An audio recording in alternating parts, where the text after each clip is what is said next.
Okay. Good morning, everybody. Or is it morning? Depends on when you watch this, I guess.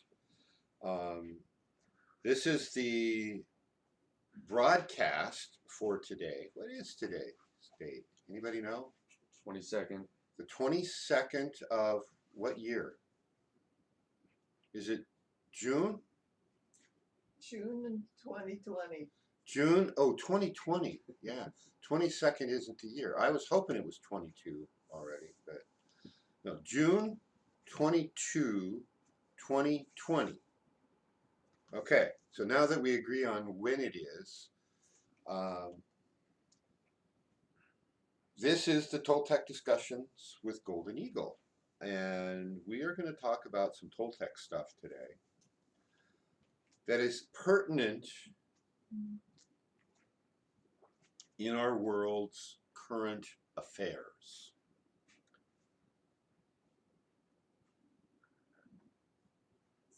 The first thing I want to mention is kind of what exactly is Toltec stuff, right? We hear the word, a lot of people resonate with it. When I've been out in the world spreading my Toltec philosophies or spreading the Toltec energy, the Akadua, some people aren't the least bit interested, and others, the instant they hear the word Toltec, oh wait, what was that Toltec thing? What? You'll find that. Those of you who do this work, follow this work, it resonates. It's a trigger. Just the word Toltec is a trigger and a key for many, many people. And my purpose, one of my purposes, I don't claim it's the only one, but one aspect of my main purpose is to preserve and transmit a set of these ancient teachings that were captured by the Toltecs.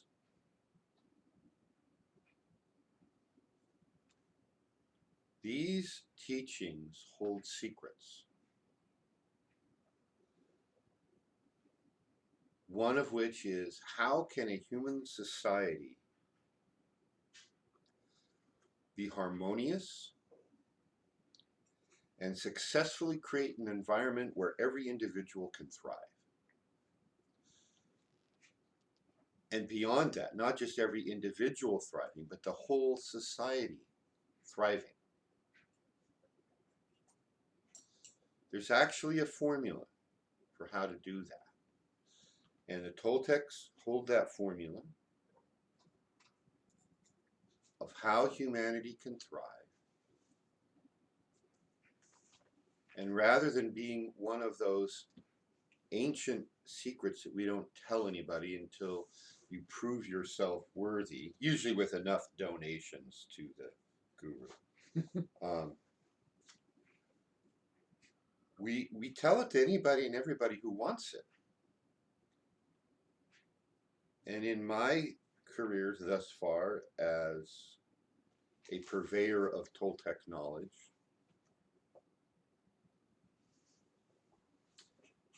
We might need to close the blinds. We've got some sunlight coming oh, in. it's starting to, is the sun moved? Over here. Oh, yeah. Okay.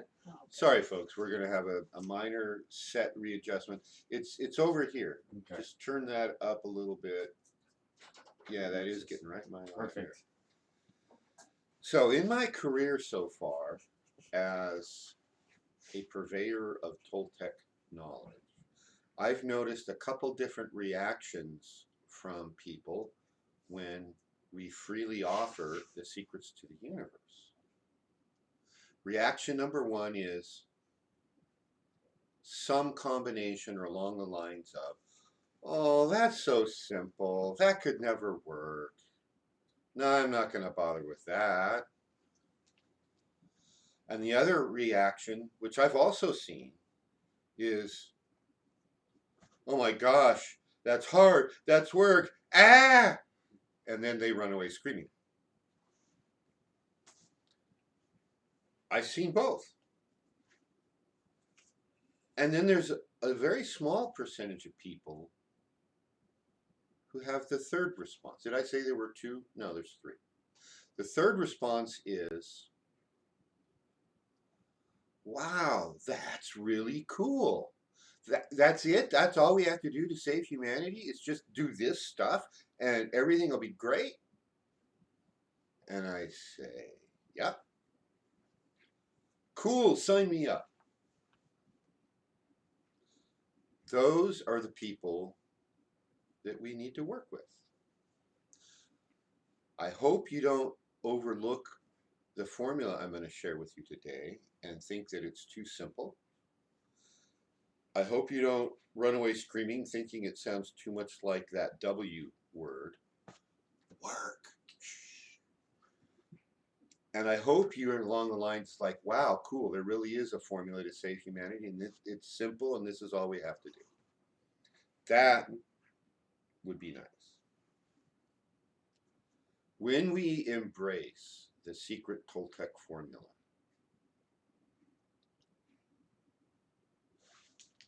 this is a process that gives each of us the best possible chance of accomplishing what we came here to do in this incarnation. And it doesn't even matter whether which of the two camps you fall into regarding incarnations. You can be in the reincarnation until we get it right camp, or you can be in the one and only chance to get it right, so don't mess up camp. And either of those leads to the conclusion you really need to focus on doing it right now. So, if you've ever seen any of my other discussions, you notice that a lot of times I'm talking about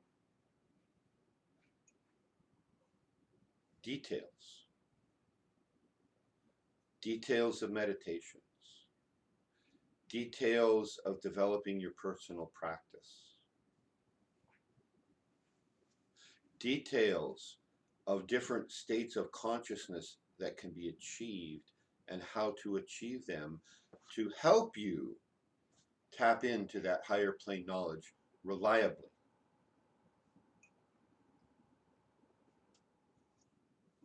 Everyone does it, whether they're aware of it or not, through the process of dreaming. Dreaming is often a gateway to the higher knowledge.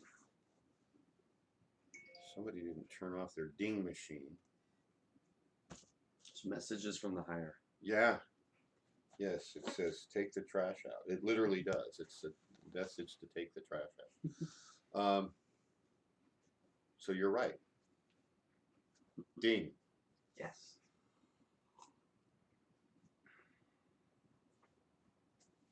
We talk about all these details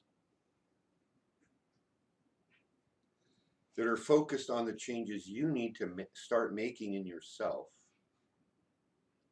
which is really step one. Except it really isn't step one. If it's step one, there's a step that comes before that, which is step 0, which is accept the concept that there's something higher, that there's something better that both you and humanity as a whole can be working towards. So that's really step 1. And then the second step is you realize and accept the fact that you need to change yourself and improve yourself. And you accept responsibility for doing that.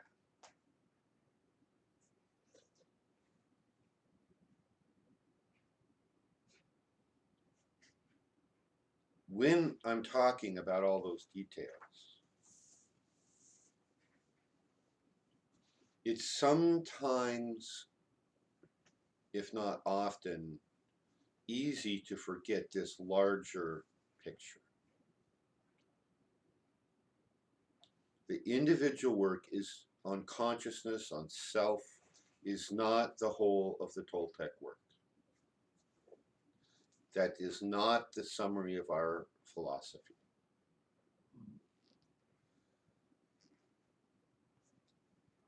The highest levels of Toltec performance of the Toltec work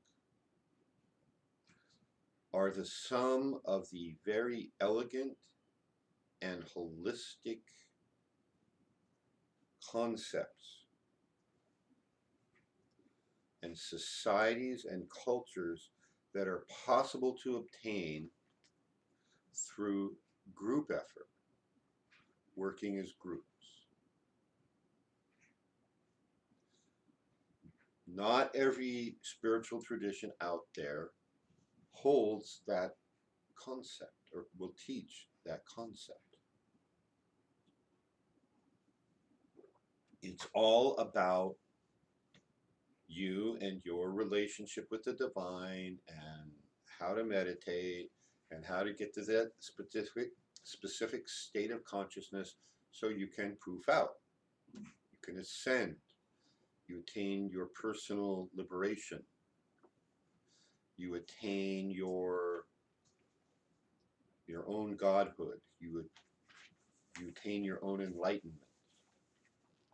And there are many systems who will tell you that is the be all and end all of spiritual work.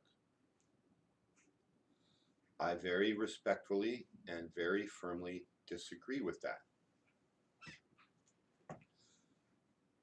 It is a higher concept once you start to obtain those states of being.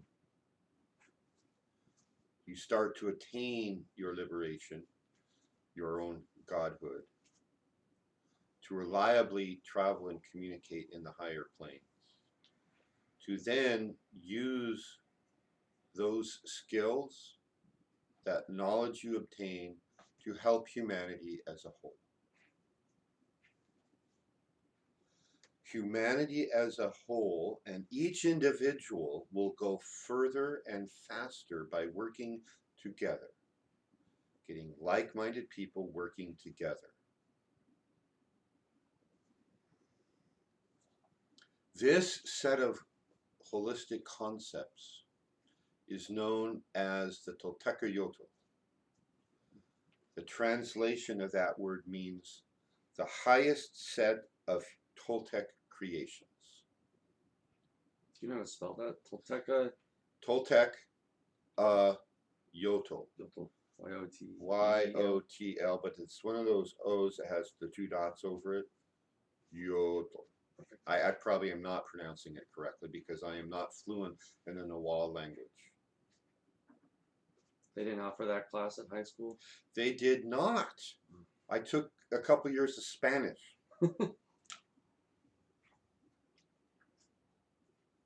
Which I dust off and use upon occasion. Like the time I spent 2 weeks driving all the way to the southern tip of Baja to watch a total eclipse of the sun, and then I drove back. At the end of that trip, I was actually getting, well, I'm not even going to come close to saying I was fluent. I was getting comfortable conversing in Spanish. I could move around. I could talk to people.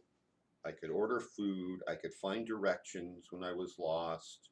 I could have conversations on astronomy, because it was 4 astronomers who went down there on that trip to go watch and photograph the total eclipse.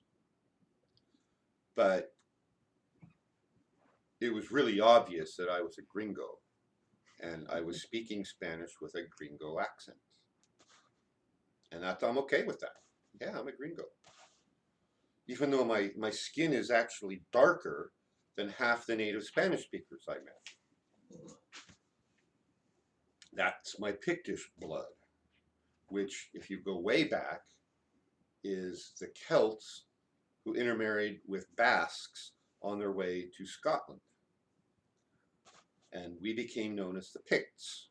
Okay. And my clan is based in the Highlands on the boundary between the Pictish country and the Highland country. Oh, it was the Picts, by the way, that were the destroyers of Romans. That's another name for the Picts. It's translated as destroyers of Romans. Which, by the way, Someone needed to do it. Someone needed to do it, but it doesn't really meet the fullness of the Toltecayotl concepts of a holistic, harmonious society. Of course, Romans in trying to invade your homeland don't meet that either. Mm-hmm. So, what exactly is the Toltecayotl? I'm sure that somebody watching this, or maybe even in the room, has that question. In a culture organized along the Toltecayotl principles, everyone is fed. No one goes hungry. Participating in food production for everyone is part of what everyone does. Maybe you're in the gardens growing the food. Maybe you're preparing the food. Maybe you're shipping the food from the garden to the farm, or from the gardens and the farm to the villages and the cities. Maybe you're planting next year's crops. Maybe you're trading seeds with other people. Whatever it takes to ensure that there's an adequate food production for everyone and that everyone is fed. Maybe you're actually preparing and serving the food. That's one aspect of Toltecayotl societies is no one has to go hungry. Unless you want to fast for spiritual reasons, you don't have to go hungry. There's going to be food. Everyone in a Toltecayotl society is educated. As much education as you desire or require for your chosen professions, your chosen trade or craft, all that education is freely available. And at different points in their lives, everyone in a Toltecayotl society is first a student learning things and later becomes a teacher teaching things.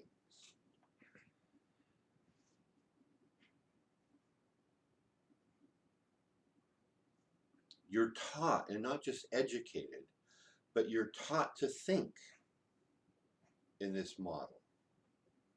And you're not just educated with the convenient mistruths that are so common in our society today. You're educated with the fullness of the truth. There's no propaganda in education. We're not taught lies because they serve the political expediency of a small sect. Everyone knows the truth, and so lies can't take root.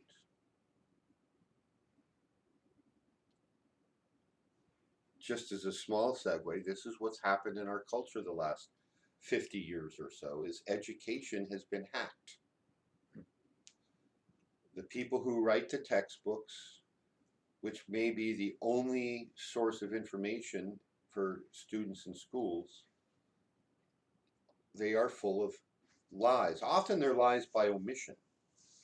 Often they're lies by overt mistruths. I didn't realize how much of that I experienced as I went through education, even in the second half of last century. But when I got into one of my very select, highly specialized fields of information and study called physics, and I got my physics degree, and then I went to work, and then I continued doing my own research, I found out about people like Nikola Tesla, who were not mentioned in the 4 years of a bachelor's degree in physics. Nobody mentioned what his inventions were capable of. Nobody mentioned that some of the underlying principles of the universe were deliberately skewed in physics textbooks and not taught, or they were blatant lies. And without getting into turning this into a physics lecture, if you're interested in that, talk to me offline, because I know stuff. somebody sent me a meme. I think it was the lovely Bonnie, where she shared a meme with me that says, I drink tea, I read books, and I know stuff. Sounds pretty simple. Tea, books, and stuff comes out. Hopefully you find this stuff useful. Is that the formula? Is tea, books, and That's part of it. Okay. Yeah. Yeah, you got it. Ding Right. ding. Yeah. All right.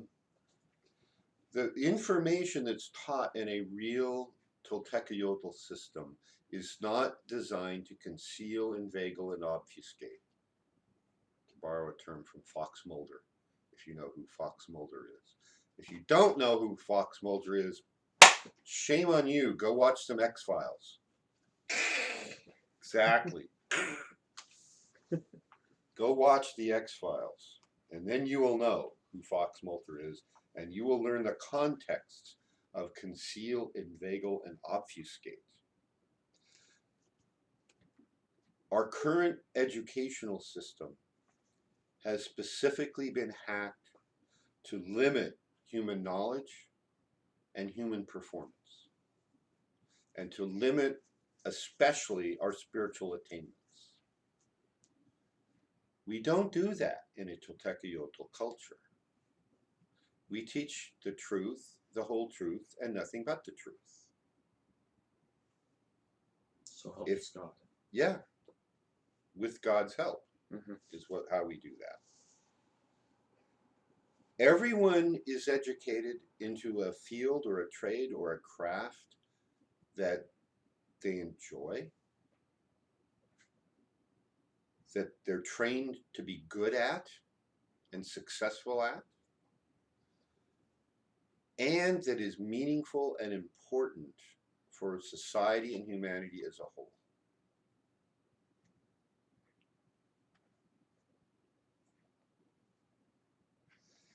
In a Toltecayotl culture, everyone understands this interconnectivity, all the elegant and numerous ways every aspect of life is integrated with every other aspect of life, and how you can't change or destroy or alter one small part without simultaneously affecting the whole. Every time we abuse a fellow human being, we abuse everyone. Mm-hmm. And the converse is true, right? Every time we help a fellow being, we help everyone.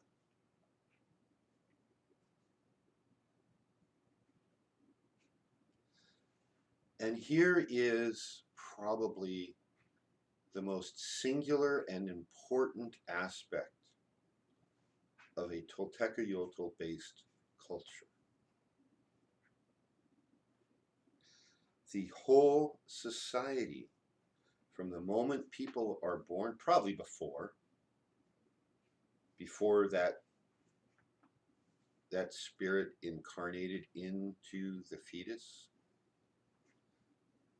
everyone in the culture is trained to work towards a higher purpose for themselves, a higher purpose for humanity and the culture as a whole, that can advance humanity individually and collectively, and can advance the planet that we live on. The Toltecs called that concept of working to the higher purpose transcendence, moving beyond the apparent and obvious physical limitations of this physical world.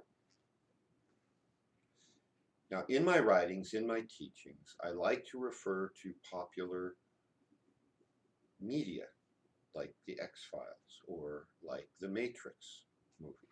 Only the original one. The second and third were lame, and I'm the word is still out on number 4. I don't think it's been released yet. I'll go watch it just because I want to see. You know, did they recover? Did they get the juice back, or did they just waste it all? You know? So if this whole concept of a Toltecayotl based culture sounds utopian, if it sounds like a pie in the sky impossible dream, it's only because the current culture has been hacked and the hacking has been effective into limiting our thinking.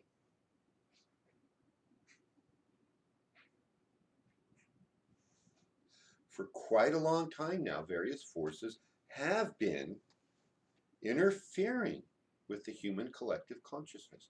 They've done it through very sophisticated methods of information dissemination that also include an overlay of technology. The kinds of things that they have implanted are fear,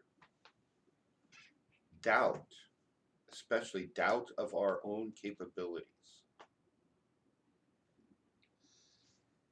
disbelief of anything outside the norm, and the norm has been carefully regulated and limited so that we never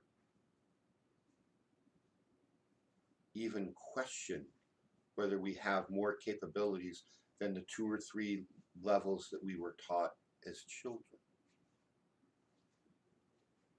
When elephants are domesticated, when they're very young, they have a very thick iron ring tied around their leg, connected by a very heavy iron chain to a very heavy stake pounded into the ground. And they strain and they pull and they strain and pull, and eventually they realize they can't move that. And they are dependent on their caregivers for everything. So by the time they get to become adolescents or adults, they no longer need to be tied with this iron ring and chain. All they do is take a very light rope and tie it around the leg, and it doesn't have to be tied to anything oftentimes, and they never leave, they never move. They accept the illusion of the limits.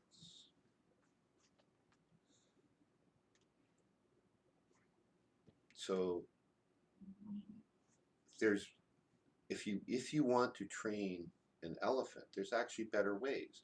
Sort of like the movie and the book that came out called The Horse Whisperer. In the old days, people would train horses by breaking them. Literally, it means breaking their spirit, their wildness, and using force to control and tame the horse. The Horse Whisperer is a story about someone who, by careful observation, he learned the horse's language.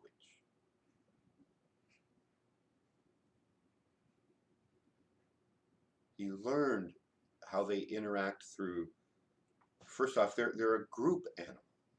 They run in herds. And so there's this elegant interplay. And through body language primarily, he learned how to communicate with horses, to teach a horse to not be afraid, and to learn to work with the horse in an elegant partnership. Now, elephants are incredibly intelligent animals. They live a long time, 60 years, almost as long as humans. And that same level of elegant partnership is possible when you work through love and building trust.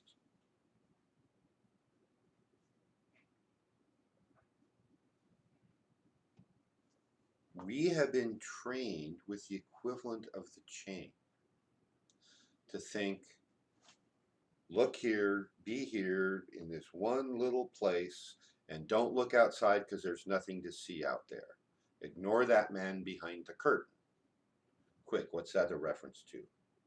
Wizard of Oz. Ding, ding, ding. Done? No, he got it right. He got the answer right. We're not even close to being done. Yeah, we are. But Better be. sometimes the audience isn't on board. Grandma says so. So this cultural hacking that has taken place, we have to remember a key concept, and this is one that people don't like oftentimes, is that we have allowed all this. We've accepted this state of affairs. And even when you know better, many, many people don't do anything about it. It's as if we were playing a game of chess and our opponent talks us into saying, you don't really want that queen on the board. Learning to use your queen is complicated and it's hard. So just take it off and play the game with the simple pieces. It'll be easier and happier for you. And then you play the game of chess and you lose. Imagine, every game of chess, you don't have your queen and the other side does.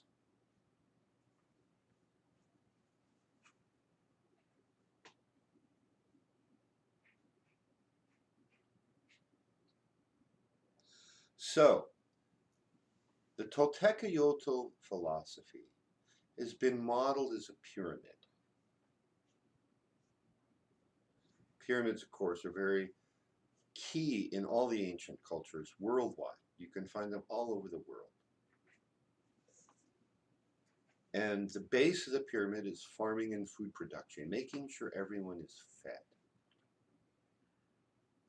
The next level up the pyramid of the four main levels is health, making sure everyone's health is cared for, that we're taught about health, how to maintain and optimize our health, how to care for people when they're injured or sick. The third level up is education, an educational system that's effective at producing fully qualified Toltecs who are competent in their trades or professions, competent and understanding the purpose of culture and all these holistic interconnections and how to be successful and to learn how to train the next generation to do the same. And then the smallest part of the Toltecayotl is the organization. How do we organize food production and delivery, water production and delivery, the temple systems, the pyramid systems, transportation systems, the education? There's a level of organization that is required that is harmonious and synergistic, like the beautiful interplay when you do the horse whisperer type of training that becomes a partnership, not this overlordship. Can we call that the circus elephant theory? Sure, you can call it that if you like. Nice way to remember that. Yeah, that's fine. The overlord way, not the other, not the positive form. Yeah, yeah. So that is a model, and we're going to be talking about this model as we go forward. That's going to wrap it up for today. And when you look at what's going on out there in the world right now, today, you'll be hard-pressed to find any examples where anything close to this model is being followed. It's not being discussed. And that's our job, is we have to change the parameters of the conversation. Okay, that's it. Do good, avoid evil. I hope